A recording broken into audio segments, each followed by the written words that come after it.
Student, आज हम लोग पढ़ने जा रहे हैं ज्योमेट्री का एक नया सा टॉपिक, इसका नाम है लाइन्स एंड एंगल्स।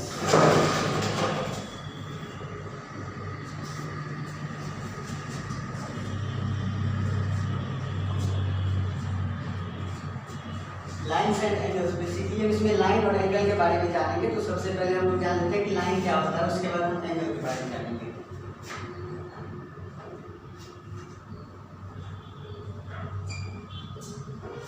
तो हम लोग पहले जानते हैं कि लाइन क्या है। लाइन ऐसा, तो हम लोग सबसे पहले पढ़ने जा रहे हैं लाइन्स। लाइन्स हम लोग जानेंगे होता क्या है। किसी भी कलेक्शन ऑफ पॉइंट, मतलब एक तरह से बोलिए तो कलेक्शन ऑफ पॉइंट, ज़्यादा से ज़्यादा पॉइंट का कलेक्ट करके हम लोग एक इनफाइनाइट तक मूव करते हैं। इनफाइनाइट मतलब इन द सेंस दोनों तरफ मूव कर सकते हैं, जैसे कि ये इधर भी हम मूव कर सकते हैं और इधर भी मूव कर सकते हैं। तो कोई भी लाइन अगर इनफाइनाइट की तरफ जाता हो, जिसे हम इनफाइनाइट की तरफ मूव करता है, उसे हम लाइन कहते हैं। ठीक है, इसमें ही आता है एक पॉइंट आता है जिसका हम कहते हैं लाइन सेगमेंट। लाइन को हम ऐसे ए बी, इसको लाइन को ऐसे भी नोट करते हैं। ये हुआ हमारा लाइन समझ लो। उसका हम समझेंगे कि लाइन सेगमेंट क्या होता है। लाइन सेगमेंट ये होता है कि कोई भी लाइन का एक पार्ट होता है, जैसे कि कोई पार्ट हो लाइन का एक, जैसे कि हम लोग कोई पार्ट ए और बी, ये फिक्स्ड पॉइंट होता है। फिक्स्ड पॉइंट लाइन का कोई एक पार्ट होता है जो फिक्स्ड पॉइंट होता है, उसे हम लाइन सेगमेंट कहते हैं।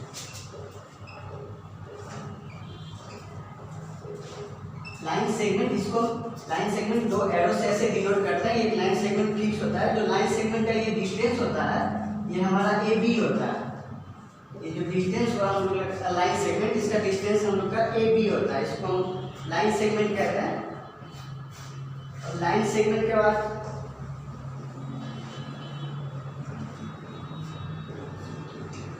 हम लोग का टॉपिक आता है इंटरसेक्टिंग।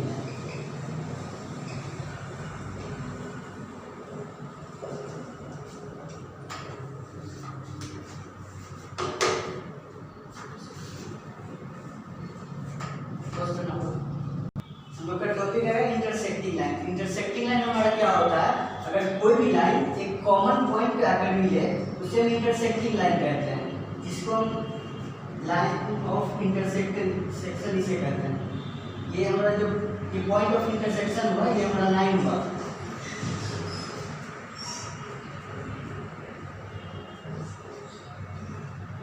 ये हमारा इंटरसेक्टिंग लाइन हुआ, जो लाइन ये एल है, ये एम है। ये दोनों लाइन अगर किसी भी एक पॉइंट पे, कॉमन पॉइंट पे अगर ये मिलता है, उससे हम लाइन, ये अगर कॉमन पॉइंट है, इसे हम पॉइंट ऑफ इंटरसेक्शन कहते हैं। और जो ये कॉमन लाइन है जो कहीं पे फिक्स पॉइंट पे मिलता है, उसे हम इंटरसेक्टिंग लाइन कहते हैं।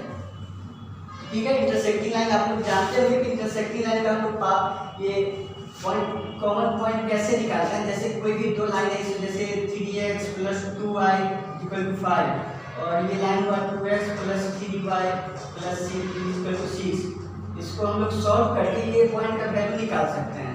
ये पॉइंट का वैल्यू, ये दोनों लाइन को, इक्वेशन को हम लोग सॉल्व करके ये पॉइंट ऑफ इंटरसेक्शन हम लोग निकाल सकते हैं। और ये जो दोनों लाइन होता है, इसे इंटरसेक्टिंग लाइन कहते हैं। ठीक है,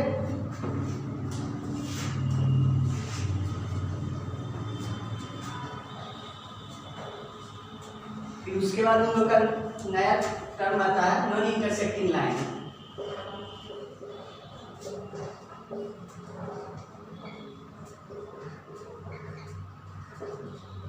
नॉन इंटरसेक्टिंग लाइन जो ऐसा डिस्टिंक्ट लाइन, डिस्टिंक्ट मतलब दो अलग अलग लाइन कहीं भी जाके अगर ना मिले, उसे हम ये नॉन इंटरसेक्टिंग लाइन कहते हैं। इसे हम दूसरा नाम पैरेलल लाइन से भी जानते हैं। जो पैरेलल लाइन कभी भी इनफाइनाइट तक मूव कर लेकिन वो कभी मिले ही ना। ये कोई भी डिस्टिंक्ट लाइन मतलब दो लाइन जो इनफाइनाइट तक, इसको आप मूव भी कर सकते हैं, जिधर भी मूव करें। कोई दो लाइन है एल और एम मान लीजिए, ये दो लाइन कहीं भी इनफाइनाइट पे जाकर अगर मूव ना करे, मूव करते रहे लेकिन कभी इंटरसेक्ट ना करे, जैसे कि इसका हमेशा जो डिस्टेंस होगा ये दोनों के बीच, ये हमेशा कॉमन होगा, मतलब कभी भी ये दोनों एक दूसरे से इंटरसेक्ट नहीं करेगा। और ये हमेशा यूनिक होता है, किसी भी एक लाइन का पैरेलल हमेशा यूनिक होता है। मतलब यूनिक सिर्फ और सिर्फ एक ही होगा लाइन जो ये दोनों पैरेलल होगा, ये कभी भी जाके इंटरसेक्ट नहीं करेगा। इसको डिनोट कैसे करते हैं, जैसे L और ये M, ये L ये M से डिनोट करते हैं। L पैरेलल, इसको पैरेलल कहते हैं। L पैरेलल जो कभी भी इंटरसेक्ट ना करे, इसे पैरेलल लाइन कहते हैं। इसको नॉन इंटरसेक्टिंग लाइन भी कहते हैं और पैरेलल लाइन, दो नाम है इसका। ये हमारा लाइन। हम लोग लाइन के बारे में सब कुछ लगभग जान गए हैं। उसके बाद हम लोग जानते हैं एंगल क्या होता है। एंगल के बारे में हम लोग शुरुआत करते हैं।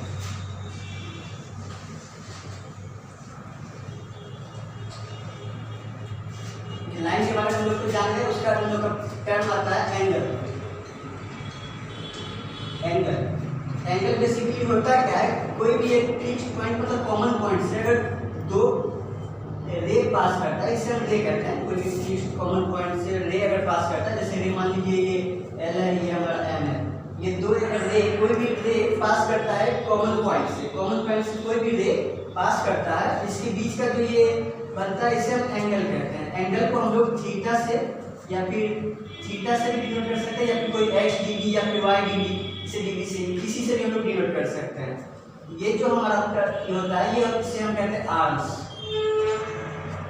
ये हमारा आर्म्स कहलाता है। ये भी हमारा आर्म्स है, ये हमारा आर्म्स है। और ये जो हमारा होता है जो कॉमन पॉइंट होता है, ये तीन पॉइंट जो कॉमन पॉइंट होता है इसे हम वर्टेक्स कहते हैं। ये हमारा वर्टेक्स कहलाता है। तो आप लोग समझ गए होंगे ये हमारा एंगल होता है जो भी कॉमन पॉइंट से अगर दो रे पास करता है उसके बीच का जो ये फॉर्म होता है उससे हम एंगल कहते हैं। एंगल को थीटा और एक्स डिग्री या फिर वाई डिग्री किसी से भी आप डिनोट कर सकते हैं। तो जो हमारा ये जो पार्ट होता है इसे हम आर्म्स कहते हैं, और ये जो एक पॉइंट होता है इसे हम वर्टेक्स कहते हैं। ये हमारा एंगल हो गया। और बेसिकली एंगल के बारे में हम जानेंगे। एंगल आगे होता क्या, एंगल की वेरियस टाइप के एंगल के बारे में हम लोग जानते हैं। एंगल तो आप लोग समझ गए होंगे, तो ये सही है।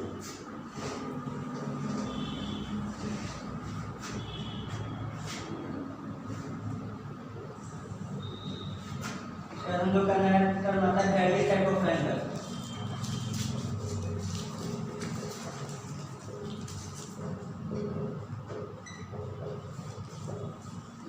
हमारा various type of angle, angle कितने प्रकार के होते हैं उसके बारे में हम लोग अलग अलग तरीके से जानेंगे कि एंगल कौन कौन सा होता है। सबसे पहले होता है एक्यूट एंगल। एक्यूट एंगल हम किसे कहते हैं, कोई भी एंगल जो 0 डिग्री से ज्यादा हो लेकिन 90 डिग्री से हमेशा कम हो। हमेशा कम तो 90 से 89.999 कुछ भी लिख सकते हैं, लेकिन 0 डिग्री से ज्यादा हो और 90 डिग्री से कम हो उसे हम एक्यूट एंगल कहते हैं। जैसे कि ये हमारा कोई भी एंगल हो, ये एक्स एक्सिस हुआ, ये वाई एक्सिस हुआ, कोई भी एंगल है जो मान लीजिए कहीं भी हो, कहीं भी 89.9 ये 90 डिग्री से कितना भी पास हो तो 90 डिग्री से हल्का कम भी, जैसे कि कोई एक्स डिग्री एंगल हो वो 90 डिग्री से तो हमारा कम हो बट 0 डिग्री से ज़्यादा हो, इसे हम एक्यूट एंगल कहते हैं। ये हमारा एक्यूट एंगल हुआ जो 0 डिग्री और 90 डिग्री के बीच में हो, उसे हम एक्यूट एंगल कहते हैं। लेकिन आप लोग पूछिए कि ये 0 डिग्री क्या हुआ, 0 डिग्री क्या, इसका एक अलग ही नाम होता है। कोई पूछेगा कि ये 0 डिग्री एक्यूट एंगल में आता है तो हम लोग कहेंगे नहीं, 0 डिग्री एक्यूट में नहीं आता। 0 डिग्री मतलब 0 एंगल, ये अलग ही एंगल हो गया, ये एक्यूट में नहीं आता। तो आप लोग समझ गए ये एक्यूट एंगल क्या होता है। अब एक्यूट एंगल के बाद हम लोग का नया टर्म आता है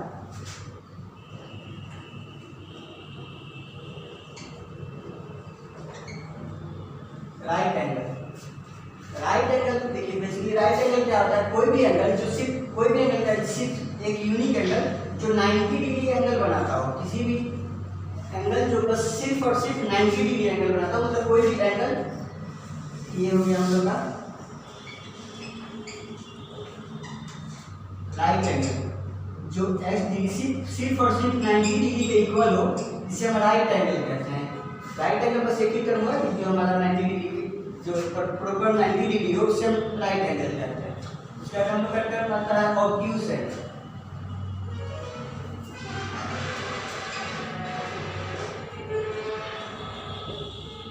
ऑब्ट्यूस एंगल क्या होता है, कोई भी एंगल जो 90 डिग्री से तो बड़ा हो बट एक 180 डिग्री जो हमारा 180 डिग्री होता है, 180 डिग्री मतलब कहने का मतलब एक स्ट्रेट लाइन जो 180 डिग्री के बीच में 90 और 180 डिग्री के बीच में कोई भी लाइन उसे हम ऑब्ट्यूस एंगल कहते हैं। ऑब्ट्यूस एंगल मतलब 130 ये 180 है और ये 90 डिग्री है, 90 डिग्री एंगल मान लीजिए, इसके बीच का कोई भी एंगल जो होगा हम लोग का वो ऑब्ट्यूस एंगल कहा जाता है। ऑब्ट्यूस एंगल आप लोग समझ गए होंगे। ऑब्ट्यूस एंगल क्या होता है, जो 90 डिग्री से बड़ा हो, जैसे ऑब्ट्यूस एंगल लिख लेते हैं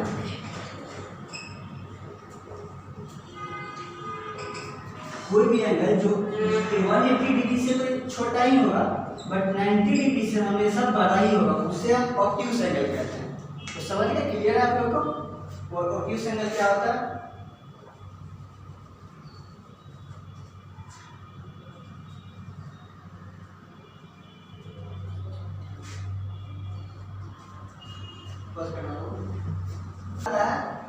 स्ट्रेट एंगल। स्ट्रेट एंगल कोई यूनिक एंगल जो 180 डिग्री हो,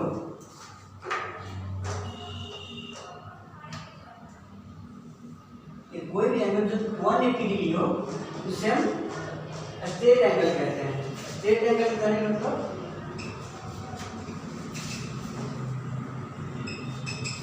स्ट्रेट एंगल जो होता है वो कोई भी एंगल वो 180 डिग्री के बराबर उसे हम स्ट्रेट एंगल कहते हैं। तो सिंपल है। इसके बाद हम लोग करते हैं मतलब रिफ्लेक्सिव एंगल। रिफ्लेक्सिव एंगल, ठीक है। रिफ्लेक्सिव एंगल तुम अच्छे से बता रहे थे। रिफ्लेक्सिव रिफ्लेक्सिव एंगल जो एंगल होता है वो 180 डिग्री से बड़ा हो लेकिन 360 डिग्री से छोटा हो, ये हम लोग का रिफ्लेक्सिव एंगल कहलाता है। रिफ्लेक्सिव एंगल इसको देखिए, रिफ्लेक्सिव एंगल जो होता है, रिफ्लेक्सिव एंगल जो हमारा होता है वो 360 डिग्री से छोटा होगा बट 180 डिग्री से बड़ा होगा, रिफ्लेक्सिव एंगल। तो ये रिफ्लेक्सिव एंगल होता है, मान लीजिए कोई भी एंगल ऐसे दिया हुआ, ये मान लीजिए कोई एंगल है तो हमको बताना है कि इसका रिफ्लेक्सिव क्या होगा। तो रिफ्लेक्सिव हमेशा होता है ये इसके बीच होता है, इसलिए हम लोग इसमें से रिफ्लेक्सिव 360 डिग्री में से ये माइनस कर देंगे तो हम लोग का रिफ्लेक्सिव पार्ट आ जाएगा। 360 डिग्री में से 8 डिग्री माइनस कर देंगे तो ये हम लोग का रिफ्लेक्सिव एंगल आ जाएगा। इधर साइड पर रिफ्लेक्सिव होता है जो 180 से 360 के बीच में होता है, ठीक है।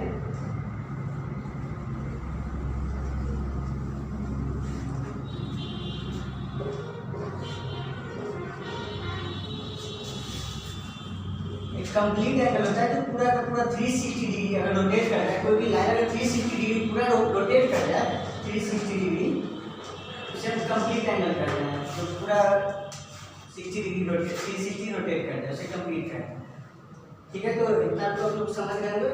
बेसिक टर्म में कोई डिफिनेशन बताते हैं, उसके बाद हम लोग कुछ क्वेश्चन करेंगे, थोड़ा बताएंगे, ठीक है।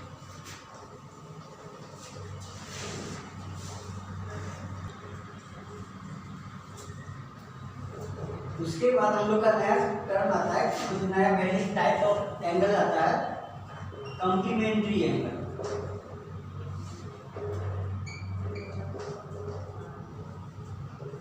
कॉम्प्लीमेंट्री एंगल क्या होता है? जैसे देखिए कोई भी दो एंगल जिसका सम 90 डिग्री के बराबर हो उसे हम कॉम्प्लीमेंट्री एंगल कहते हैं। जैसे कि हम लोग का मान लीजिए ये x डिग्री है, ये अपना y डिग्री है, कोई x डिग्री y डिग्री, मतलब कोई भी दो एंगल जिसका सम 90 डिग्री के बराबर हो उसे हम कॉम्प्लीमेंट्री एंगल कहते हैं। जैसे कि कॉम्प्लीमेंट्री हम लोग का यहाँ पर एंगल हो गया, अगर x degree plus y degree का सम 90 डिग्री आता है तो इसे हम कॉम्प्लीमेंट्री एंगल कहते हैं। इसे हम कॉम्प्लीमेंट्री एंगल कहते हैं। उसी प्रकार हम लोग का सप्लीमेंट्री एंगल एक होता है, जो सप्लीमेंट्री कोई भी दो एंगल का सम अगर 180 डिग्री के बराबर हो तो उसे हम सप्लीमेंट्री एंगल कहते हैं। जैसे कि कोई भी ये सप्लीमेंट्री एंगल,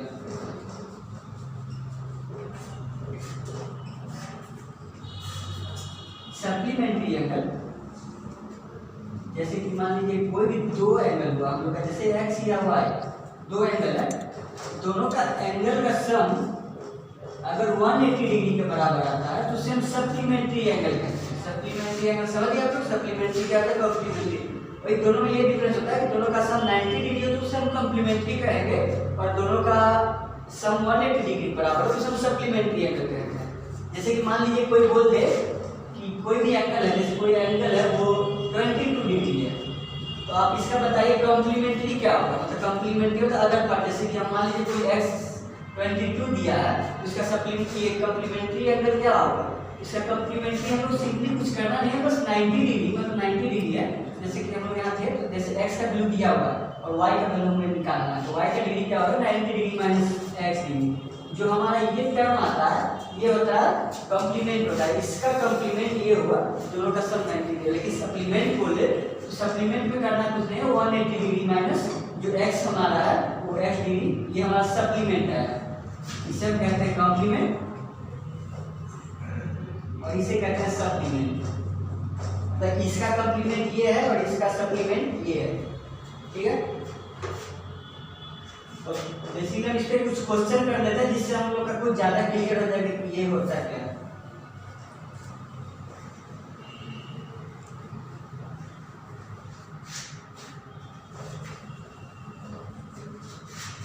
ये क्वेश्चन हम लोग करते हैं मार्केट, जैसे कि हम लोग एक क्वेश्चन सॉल्व करेंगे। Find the angle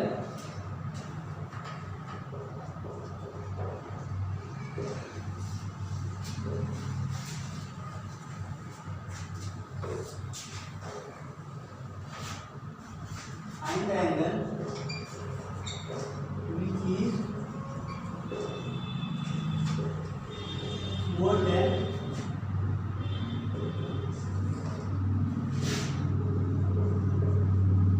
its complement by 27 degree. मतलब कोई हम लोग को एक ऐसा एंगल बताना है जो अपने कॉम्प्लीमेंट से 27 डिग्री बड़ा, ठीक है। तो ये सॉल्व करते हैं। इससे पहले हम लोग क्वेश्चन देखिए कि क्वेश्चन कहना क्या है। मतलब फाइंड द एंगल, कोई भी एक ऐसा एंगल बताइए जो अपने कॉम्प्लीमेंट से 27 डिग्री ज्यादा। तो पहले हम कोई एंगल मान लेते हैं, लेट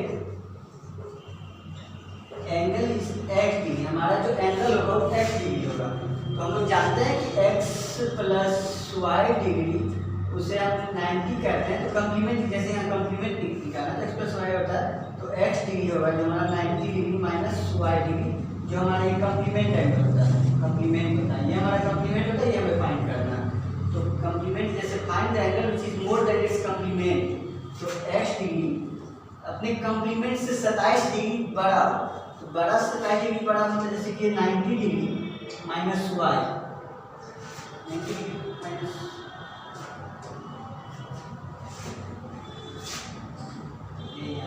सपोज करो ये हम लोग क्वेश्चन क्या था, find angle which is 32 degree more than its complement. तो इस अपने कॉम्प्लीमेंट से कोई भी एक ऐसा एंगल है जो अपने कॉम्प्लीमेंट से 32 डिग्री मोर है। तो हम लोग मान लेते हैं कि हमारा जो एंगल है वो x डिग्री है। x डिग्री इसका कॉम्प्लीमेंट क्या होगा, मतलब इसका अदर पार्ट क्या होगा। तो इसका सिंपल बेसिक हम जानते हैं कि अगर x हो, ये x डिग्री हो, ये हमारा क्या होता है 90 माइनस x। मतलब ये अगर x हो, क्योंकि पूरा का वैल्यू 90 होता है, ये हमारा x हो गया। अगर ये हमारा x हो गया तो 90 माइनस x सिंपली हम इसको लिख सकते हैं। तो हमारा जो एंगल हुआ, ये कोई भी हम एंगल मान लेते हैं x डिग्री, ये हमारा एक एंगल मान लिए लेट्स कर लो, और इसका जो कॉम्प्लीमेंट होता है वो 90 डिग्री माइनस x डिग्री, ये हमारा कॉम्प्लीमेंट हुआ। कॉम्प्लीमेंट हुआ ये 90 डिग्री माइनस x हुआ। तो हमें बताना find the angle which is more than its complement. मतलब जैसे कि कोई एंगल है ये x डिग्री, इसका कॉम्प्लीमेंट 90 डिग्री, एक समय ये मान लीजिए कि ये बराबर है, ठीक है। बराबर मान लीजिए कि हम लोग करना क्या, find the angle which is 32 degree मोर।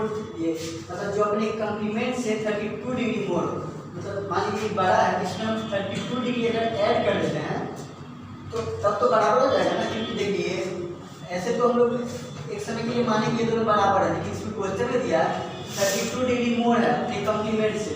तो हमारा कॉम्प्लीमेंट ये है, लेकिन ये 32 डिग्री ज़्यादा बड़ा है। 32 डिग्री बड़ा है, जिसमें अगर हम 32 ऐड करते हैं तो हमारा ये दोनों बराबर हो जाएगा। अब इसे हम सॉल्व कर लेते हैं सिंपली। x डिग्री इधर 90 degree minus x plus 32, x इधर आ जाएगा तो 2x degree equal to 90 plus 32 क्या होगा 122। हाँ 122 डिग्री, तो सिंपली x डिग्री हमारा आ जाएगा 120। तो हमारा एक एंगल जो है ये हमारा x डिग्री होगा, मतलब 61 डिग्री, और इसका कॉम्प्लीमेंट निकालना है। तो complement simply 90 minus x degree करेंगे, तो 90 माइनस 61 डिग्री करेंगे तो कितना होगा 29 डिग्री। तो हमारा दो एंगल आ गया, देखिए एक 29 डिग्री और एक 61 डिग्री, ठीक है। ये दो एंगल कंप्लीमेंट हो गया हम लोग का 29 डिग्री और ये 90 माइनस एक्स डिग्री हमारा जो है ये 61 डिग्री है और ये हमारा 29 डिग्री है। अभी आपको अगर डाउट हो कि ये दोनों पता नहीं सेम हो या नहीं, तो इसको हम ऐड करके देख, जैसे कि 32 डिग्री ज़्यादा था तो इसमें 29 प्लस 32 करेंगे तो हमारा सिंपली देखिए 61 के बराबर आना है। इससे हम लोग को पता चला ये जो कम्प्लीमेंट है ये 32 डिग्री हमारा जो एक्स जो था ये 32 डिग्री ज़्यादा बढ़ा है अपने कम्प्लीमेंट से। अपना कम्प्लीमेंट इसका है 29 और ये जो एक्स अपना था वो 61 डिग्री। ये हमारा आंसर है 61 और 29।